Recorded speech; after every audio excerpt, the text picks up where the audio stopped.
traveler and Paimon? What a fantastic night! I'm still immersed in all the happiness and joy, like a candle floating on water. So are we, and that's why we're here to talk with you.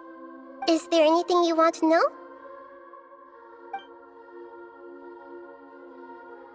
After recent events, the Akasha can no longer function as it used to. I've given it some thought, and have decided to shut it down permanently. But this is definitely not a bad thing. Even from the beginning, I've been planning to shut it down. The Akasha's centralized administration of knowledge has always restrained people's curiosity and curtailed the number of paths available to them. I don't think this is good for Sumeru.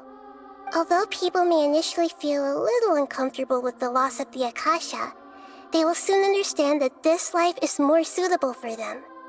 And as for the future of Sumeru, I'm preparing to regain control of the academia. The former sages have received their punishment, but the new sages have yet to be selected. I will oversee the process personally. I hope that the new 6th grade sages will be more focused on academics. Sumeru needs such leaders more than ever. The other big issue is the people of King Deshret. All the residents of the desert, in fact.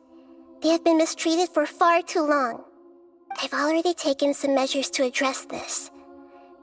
It will take some time to rebuild everything, but no matter if it's culture, friendship, or trust, we will rebuild it.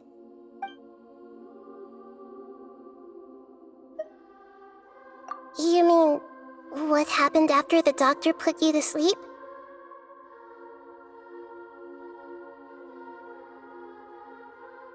You guessed correctly.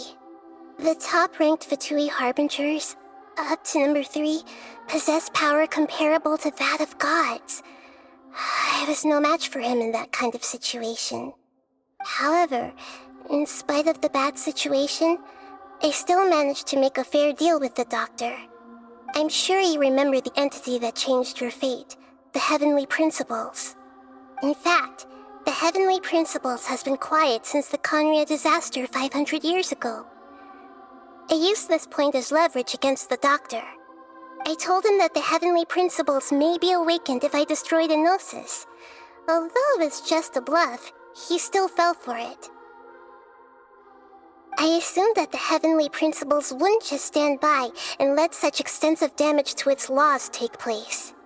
And as for what I exchanged for the Gnosis, the exchange served as both punishment for the doctor, as well as a boon of new knowledge that I couldn't refuse as the god of wisdom.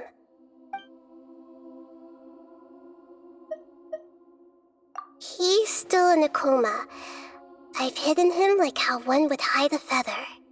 I know you have many misgivings about him, but as someone who had become a god, he has retained a number of very useful features. Don't worry, I'll keep an eye on him and make sure he doesn't do any evil.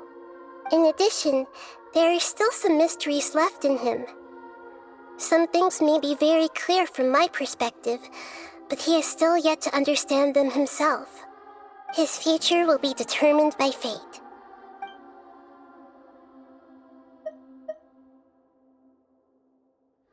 Is that where you're headed next? Fontaine, the Nation of Justice?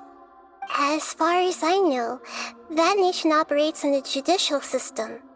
Does their Archon personally judge people? No, there's a Chief Justice in Fontaine.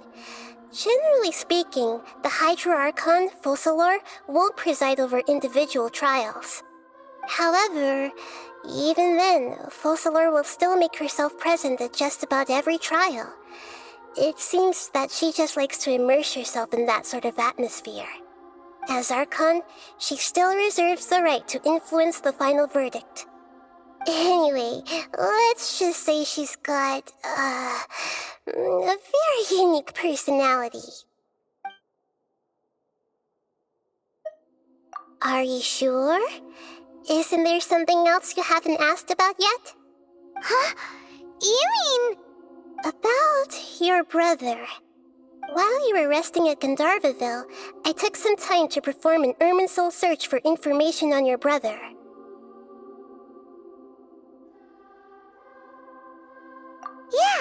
Isn't Irminsul a repository for all the information and memories of Teyvat? So there shouldn't be anything on her or her brother. This is true in your case. Irminsul indeed does not have any information on you. However, there must be something different about your brother. Because, as it turns out, the world has recorded information on him after all. What? There's only one possible explanation. He belongs to this world.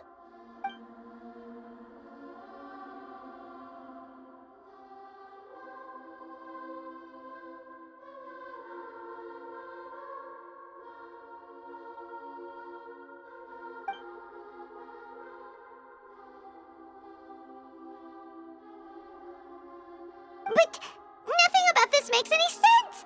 Wasn't this your first trip to Teyvat? According to the records I was able to access, your sibling suddenly appeared in Conria. After the Conria disaster, he began his journey through the 7 nations of Teyvat. But just as his journey was about to reach its conclusion, the Irminsul records on him suddenly become fuzzy.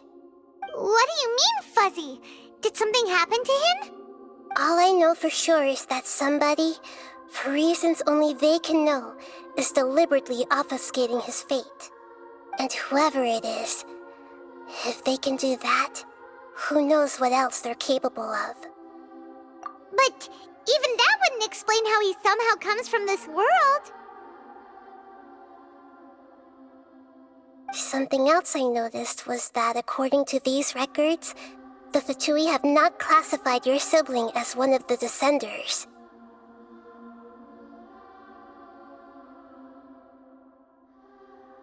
What's a Descender? Paimon's never heard of it. Look, I'm sure you must be curious about the information I received from the Fatui in return for my gnosis, right? A very important part of the intel was about this world's Descenders. External beings, ones that don't belong to this world. Traveler, you are Teyvat's 4th Descender. Huh? So the Fatui count 3 other Descenders before the Traveler, and her brother isn't even one of them? That's right. My current hypothesis is that the first Descender was likely what we now call the Heavenly Principles. As for the other Descenders, I still need to verify their existence. It could take me some time. Paimon's head's about to burst from all this crazy new information. And yet, even knowing all this, I'm sure you must still have a lot of unanswered questions.